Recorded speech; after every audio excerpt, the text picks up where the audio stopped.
मुख्यमंत्री देवेंद्र फडणवीस यांचा 3 दिवसीय दिल्ली दौरा। दिल्ली विधानसभा निवडणुकीच्या पार्श्वभूमीवर देवेंद्र फडणवीस दिल्लीत असतील।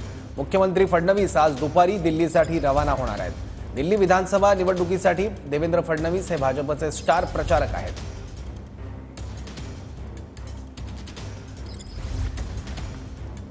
आणखी माहिती घेऊयात, आपले प्रतिनिधी संदीप राजकोळकर आपल्या सोबत आहेत। संदीप, एकीकडे दिल्ली निवडणूक आणि त्यात देवेंद्र फडणवीस यांचा हा महत्त्वाचा दौरा आणि दुसरीकडे धनंजय मुंडे सुद्धा दिल्लीत आहे, या दोन्ही बातम्यांबद्दल माहिती।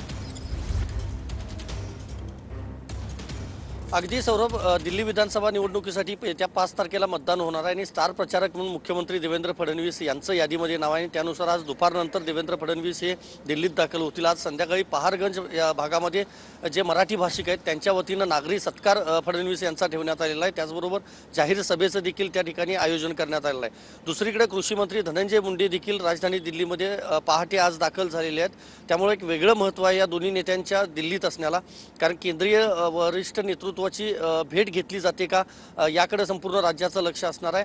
सरपंच देशमुख संतोष देशमुख हत्या प्रकरणानंतर धनंजय मुंडे यांच्यावर आरोप करण्यात आले होते आणि त्यांच्या राजीनाम्याची मागणी वारंवार विरोधक करतायत। त्यामुळे देवेंद्र फडणवीस यांच्या उपस्थितीमध्ये JP नड्डा असतील किंवा केंद्रीय गृहमंत्री अमित शाह असतील यांची भेट घेतली जाते का हे बघावं लागेल। धनंजय मुंडे आज प्रल्हाद जोशी जे केंद्रीय मंत्री आहेत त्यांची देखील भेट घेणार आहेत, मात्र ही भेट शासकीय असल्याचं सांगितलं जात आहे। आज आणि उद्या असे 2 दिवस धनंजय मुंडे दिल्लीत असणार आहेत, तर देवेंद्र फडणवीस हे आज, उद्या आणि परवा असे 3 दिवस असणार आहेत, ज्यामध्ये रोड शोचं देखील आयोजन करण्यात आलेलं आहे। ज्या ठिकाणी मराठी भाषिक आहेत किंवा भाजपची जास्त ताकद आहे त्या भागामध्ये देवेंद्र फडणवीस यांचे रोड शो आणि जाहीर सभा जी आहे ती होणार आहे। ठीक आहे संदीप, धन्यवाद या माहितीबद्दल।